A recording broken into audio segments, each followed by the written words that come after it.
Selamat pagi jemaat Tuhan dimanapun berada pada pagi hari ini. Salam damai sejahtera bagi kita sekalian. Firman Tuhan kembali digemakan di pagi hari ini yang terambil dari kitab Kejadian pasal 39 ayatnya yang ke-21 sampai ayatnya yang ke-23. Demikian firman Tuhan tertulis. Tetapi Tuhan menyertai Yusuf dan melimpahkan kasih setianya kepadanya dan membuat Yusuf kesayangan bagi kepala penjara itu. Sebab itu kepala penjara mempercayakan semua tahanan dalam penjara itu kepada Yusuf, dan segala pekerjaan yang harus dilakukan di situ dialah yang mengurusnya. Dan kepala penjara tidak mencampuri segala yang dipercayakannya kepada Yusuf, karena Tuhan menyertai dia dan apa yang dipercayakan dibuat Tuhan berhasil. Saudaraku yang terkasih, mengawali perenungan kita pada pagi hari ini, saya ingin menyampaikan bahwa barangkali kita tidak asing dengan benda bernama mutiara. Benda itu termasuk bernilai tinggi. Namun barangkali kita tidak tahu proses bagaimana mutiara terbentuk. Setiap butir mutiara terbentuk di dalam seekor tiram yang terluka dan kesakitan. Misalnya akibat kemasukan pasir. Karena rasa sakit inilah ia kemudian mengeluarkan suatu cairan dengan tujuan untuk mengatasi lukanya. Dan sebagai akibatnya terbentuklah mutiara yang berharga, sesuatu yang indah yang tak mungkin terjadi tanpa mengalami penderitaan. Saudara yang terkasih, kita tidak suka dengan rasa sakit. Kita sering menempatkan pengalaman sakit sebagai musuh. Ya, selain energi kita terkuras untuk melawan rasa sakit dari sebuah pengalaman sulit, kita pun sering sampai pada tahap mempertanyakan kuasa Tuhan di tengah penderitaan. Jadi saat-saat itu, musuh kita bukanlah hanya rasa sakit yang kita alami, tetapi sekaligus kita mencurigai Tuhan dan bahkan mengambil posisi berseberangan dengan Tuhan yang seharusnya penolong kita dalam keadaan kondisi yang sulit. Dalam kondisi itu, kita tidak mampu lagi melihat sisi baik dari sebuah pengalaman yang menyakitkan.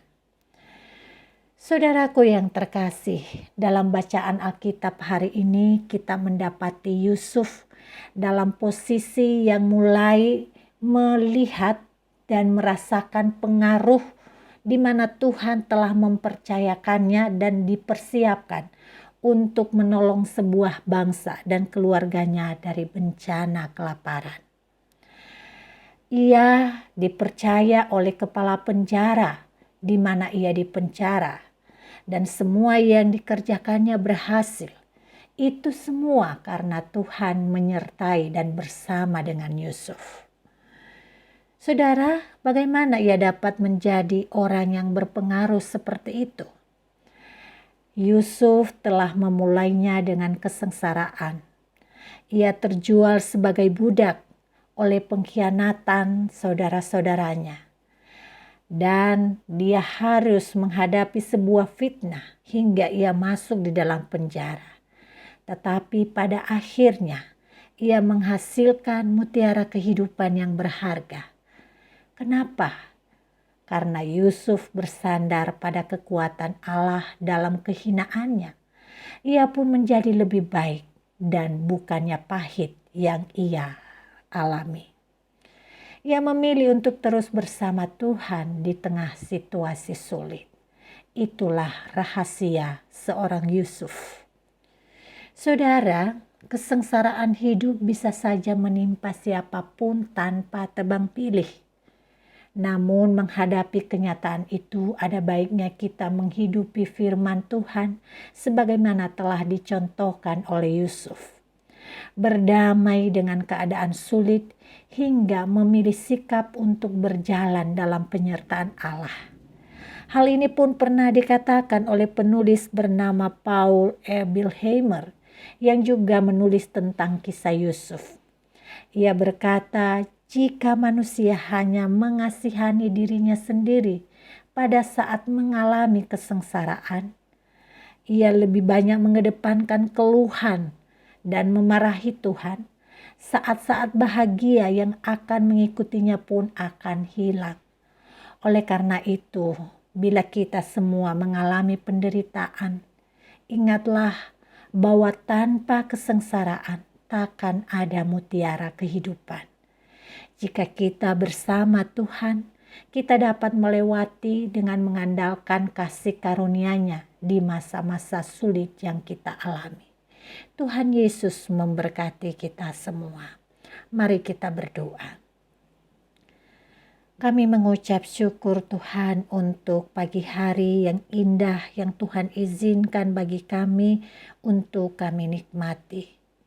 Terima kasih untuk malam hari yang gelap yang bisa kami lewati. Dan kini kami dipercayakan sebuah kehidupan dengan segala daya yang Tuhan berikan bagi kami untuk melakukan dan menjalankan roda kehidupan kami. Terima kasih juga untuk firman-Mu yang menyapa kami, bahwa situasi sulit bisa pun menyapa kami sebagai anak Tuhan. Tidak ada jaminan bagi kami untuk bebas dari pergumulan sebagai orang-orang yang percaya kepadamu. Tetapi di dalam Engkau kami mendapat jaminan bahwa Engkau menyertai kami.